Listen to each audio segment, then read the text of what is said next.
Termination and suspension. Do not expose your business to breach of contract where it is in the best interest of the business to suspend or terminate the customer account.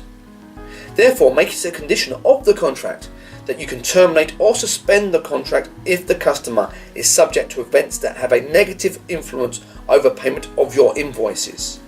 For example, if they become insolvent, die, or is incapable of managing his or her own affairs by reason of illness or incapacity. We recommend something like this.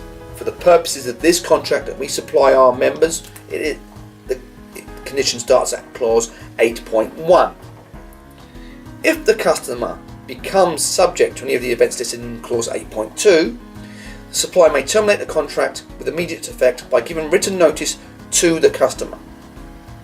Clause 8.2.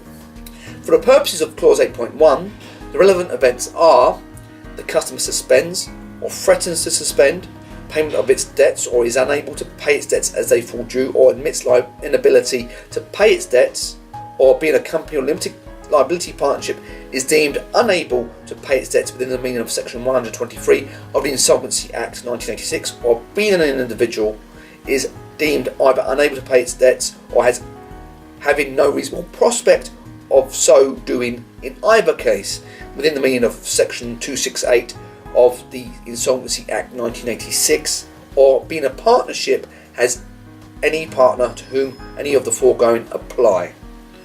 B. The customer commences negotiations with all or any class of its creditors with a view to rescheduling any of its debts, or makes a proposal for or enters into any compromise or arrangement with its creditors other than where the customer is a company, where these events take place for the sole purpose of a scheme for a solvent amalgamation of the customer with one or more other companies, or the solvent reconstruction of the customer. C. Being a company, a petition is filed, a notice is given, a resolution is passed, or an order is made for or in connection with the winding up of the customer other than for the sole purpose of a scheme for a solvent amalgamation of the customer within one or more other companies, or the solvent reconstruction of the customer. D. Being a company, an application is made to court or an order is made for the appointment of an administrator, or if a notice of intention to appoint an administrator is given, or if an administrator is appointed over the customer. E. Being a company, the holder of a qualifying floating charge over the customer's assets has become entitled to appoint or has appointed an administrative receiver. F. A person becomes entitled to appoint a receiver over the customer's assets, or a receiver is appointed over the customer's assets. G. Being an individual, the customer is subject of a bankruptcy petition or order. H. A creditor or encumbrancer of the customer attaches or takes possession of, or a distress, execution, sequestration, or other such process is levied or enforced on or sued against the whole or any part of its assets, and such attachment or process is not discharged within 14 days. I.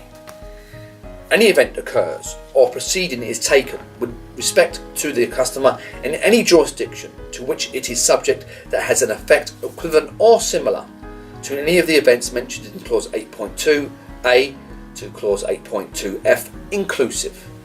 J. The customer suspends, threatens to suspend, ceases or threatens to cease to carry on all or a substantial part of its business. K. The customer's financial position deteriorates to such an extent that in the supplier's opinion, the customer's capability to adequately fulfill its obligations under the contract has been placed in jeopardy. And finally, L. Being an individual, the customer dies, or by reason of illness or incapacity, whether mental or physical, is incapable of managing his or her own affairs, or becomes a patient under any mental health legislation. So you will see clause 8.2, by reason of those events, will give you as a business the entitlement to terminate the contract. It is advised that you also extend that to suspend the contract, and we recommend the following. Clause 8.3, without limiting its other rights or remedies, the supplier may suspend, provision of the goods under the contract or any other contract between the customer and supplier, if the customer becomes subject to any of the events listed in clause 8.2a to clause 8.2l, or the supplier reasonably believes that the customer is about to become subject to any of them, or if the customer fails to pay any amount due under this contract on the due date for payment. Make it a condition that upon termination, the customer shall immediately pay outstanding unpaid invoices and interest. And we recommend something like this. On termination of the contract, for any reason, the customer shall immediately pay to the supplier all of the supplier's outstanding unpaid invoices and interest. If there is anything I've discussed of interest to you, or if you need help with your terms and conditions, please do not hesitate to get in touch on the number listed at the end of this video.